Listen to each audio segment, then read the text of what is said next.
সকাল থেকে বৃষ্টি হচ্ছে, বৃষ্টি থামার কোনো নাম নেই।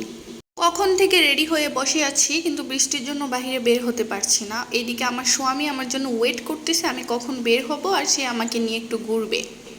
তো ফাইনালি বৃষ্টি থামলো। বৃষ্টি থামার পর আমি বাস দিয়ে চলে আসলাম আমার স্বামীর কাছে। আমি নিজে নিজেই একা একাই এসেছি, যদিও ঢাকাতে আমি তেমন কোনো কিছু চিনি না, তারপরেও কিন্তু মাশাআল্লাহ আমার অনেক সাহস আছে। আমি একা একা আসতে পারি। তো আমি একাই চলে আসছি। আসার পর আমরা ভাবলাম যে চলো আমরা পানিপুরি খাই, কারণ ঢাকার পানিপুরিটা আমার কাছে অনেক বেশি ভালো লাগছে।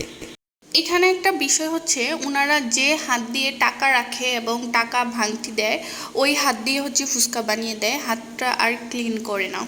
তো দেখা যায় যে টাকার মধ্যে কোটি কোটি লক্ষ লক্ষ ব্যাকটেরিয়া থাকে, জার্মস থাকে। তো এগুলো খাবারের সাথে মিশে আমাদের পেটে চলে যায়, পরবর্তীতে দেখা যায় যে পেট খারাপ করে। তো এগুলা খেতে খেতে আমার অভ্যাস হয়ে গেছে, আমার পেটে সহ্য হয়ে গেছে। তো আমার আর মাশাল্লাহ এখন আর পেট খারাপ হয় না, কোনো সময় হইতো না, মাশাল্লাহ আলহামদুলিল্লাহ। কিন্তু এগুলাতে কোটি কোটি লক্ষ লক্ষ হাজার হাজার শত শত ব্যাকটেরিয়া আর জার্মস থাকে, কারণ তারা তো হাত ওয়াশ করে বা ক্লিন করে খাবারটা বানায় না। আমি জানি এই খাবারগুলো আনহেলদি অ্যান্ড আনহাইজিনিক, তারপরও না এগুলা খাওয়ার জন্য না আমার পা শুরু পড়ে থাকে।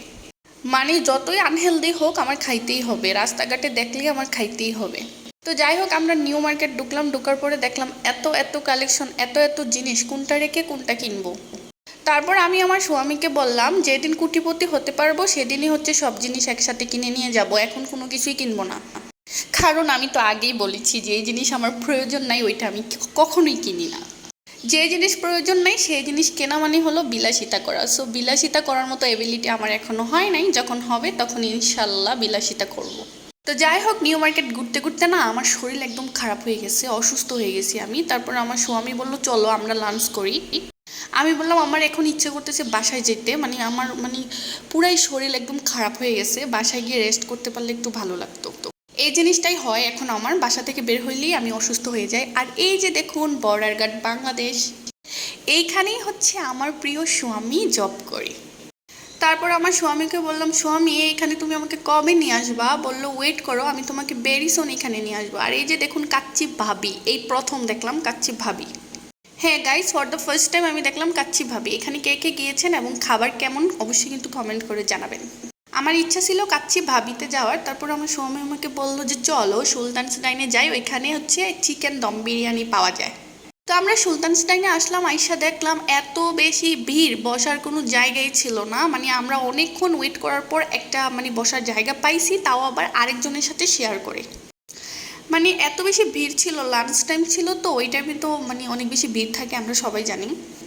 তো যাদের সাথে শেয়ার করে বসছিলাম ক্যামেরাটা উপরে তুলতেছিলাম না, কারণ ক্যামেরাটা উপরে তুললেই ওরা অন্য কিছু ভাবতে পারে যে ওদেরকে ভিডিও করতেছি। এই জন্যই পা দেখা যাচ্ছে, ওদেরও পা দেখা যাচ্ছে, আমাদেরও পা দেখা যাচ্ছে। তো আমরা খাবারের জন্য ওয়েট করতেছিলাম, খাবার কখন আসবে। প্লেট সাজিয়ে দিয়ে গেল কিন্তু খাবার আসার কোনো নাম নাই। প্লেট সাজিয়ে দেওয়ার অনেকক্ষণ পরে খাবার চলে আসলো, চিকেন দম বিরিয়ানি। আর চিকেন দম বিরিয়ানিতে আমার ভাগ্যে পড়েছে লেগ পিসটা, আর আমার স্বামীর ভাগ্যে পড়েছে অন্য পিস, লেগ পিস পড়ে নাই। অন্য কোনো মেয়ে হইলে নিজের লেগ পিসটা স্বামীকে দিত, আর অন্য কোনো স্বামী হইলে নিজের লেগ পিসটা বউকে দিত। কিন্তু আমার স্বামী আমাকে লেগ পিস দিল, তাকে আমি কখনোই লেগ পিস শেয়ার করি না, কারণ চিকেনের মধ্যে লেগ পিস আমার ফেভারিট পিস। স্বামী তোমার সাথে আমি সব কিছু শেয়ার করতে পারবো, but never a leg piece.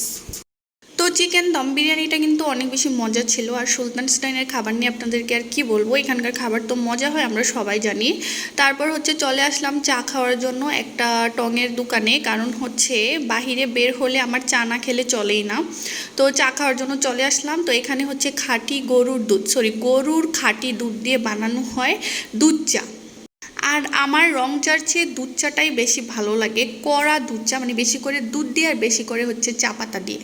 তো আমরা এখান থেকে চা খেয়ে চলে আসলাম আড়ংয়ে। এখানে এসে আমরা কয়েকটা ফটোশ্যুট করে নিলাম, ওর কয়েকটা পিক তুলে দিলাম আমি, আর আমার কয়েকটা পিক তুলে দিল সে, ও আমার স্বামী।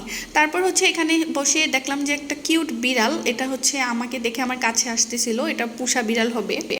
তারপর এখানে সুন্দর সময় কাটিয়ে চলে গেলাম বাসায়। তো আজকে আমার ব্লগটি এই পর্যন্তই ছিল। ব্লগটি ভালো লাগলে কিন্তু অবশ্যই লাইক কমেন্ট অ্যান্ড শেয়ার করে দিবেন। আপনারা লাইক কমেন্ট শেয়ার করলে কিন্তু আমার ব্লগ আপলোড করতে অনেক বেশি ভালো লাগে।